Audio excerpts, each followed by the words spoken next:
So Girls Last Tour episode 2 was an interesting episode. It definitely feels like this is going to be a series that probably will have multiple parts to the episode, maybe like 5 to 10 minute chunks per episode, where it's just a simple thing, because at the end of the day, this show is just two girls in an apocalyptic world. Supposedly they're the only ones alive, and if there is other humans, they're probably very far away from them, and it's just them surviving on their little like motorbike going from location to location. And this episode was built into a few different parts. One of them being that they finally get a bath, which a lot of people are going to be like, oh, what's the big deal about that? But if you are in an apocalyptic frozen wasteland, finding a pipe of hot water, being able to just soak and have a nice bath, that's literally winning the lottery in this world. Like, unless you're starving and you haven't ate for like a week, this is probably the next best thing to also just kind of showcasing the importance of literature and books and writing it down, to having just literally one of the characters accidentally burn the book for fuel, forgetting that, no, these are important books, to the apology by drawing in one of the characters' faces and saying, I'm sorry, but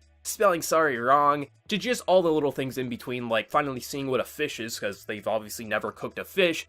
It's just a lot of little cute stories. Like, this is a very comfy, it feels like a slice of life series, just a very comfy apocalyptic slice of life series, but I think they do a good job. Like, seeing 2 episodes, I didn't enjoy this episode as much as I did the first episode, but even with that said, I feel like just the very small, kind of very real stories, even though it's not trying to do anything like, we're not trying to characterize these characters to being someone like, you know, Lelouch level of deepness. It's more of just trying to be comfy, fun slice of life, while also slowly expanding on this apocalyptic world, which I can definitely see them doing as the show goes on. But it's more about the 2 girls and how polar opposite they really are, one being very kind of serious, wanting to kind of like save books and kind of record history, where the other one's just kind of like kicking back, trying to enjoy life as it is.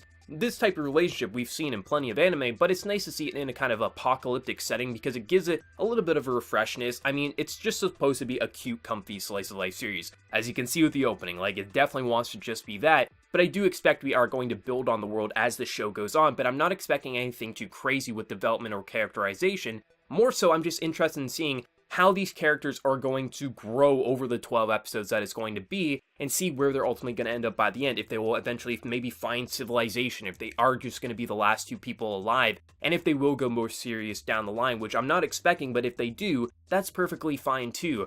I just think at the end of the day, this feels like a very comfy series that knows exactly what it wants to be. It's not trying to do anything else past that, and even like the scene with them bathing, like, it's a little weird seeing them get into the bathtub, like, just because of how young they look. However, like, once they're in it and they're just focusing on them just experiencing a hot bath, that was perfectly acceptable, and it just kind of showcased exactly what they were feeling like. Holy hell, we've only had like 3 baths since we left our grandfather's house, which is it's something that's interesting. You know, obviously their grandfather's probably dead, so hopefully we'll just, as the show goes on, experience more of their backstories, what happened to the world, while also just having them.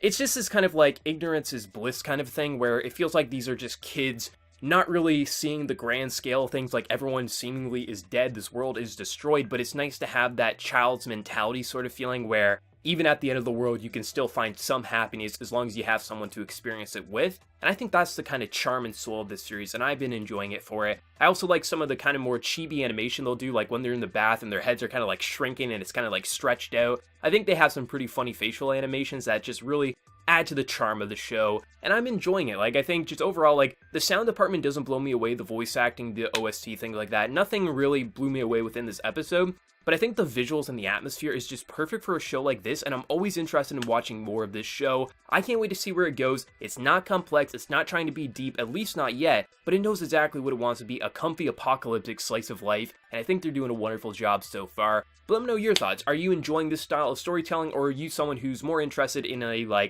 kind of linear story, and you're not really bored of the kind of like multiple short stories in these episodes? Let me know your thoughts. And before I leave, smack that like button to show your support. If you're new to the channel, be sure to subscribe. So until next time, everyone, please take care and have a good one.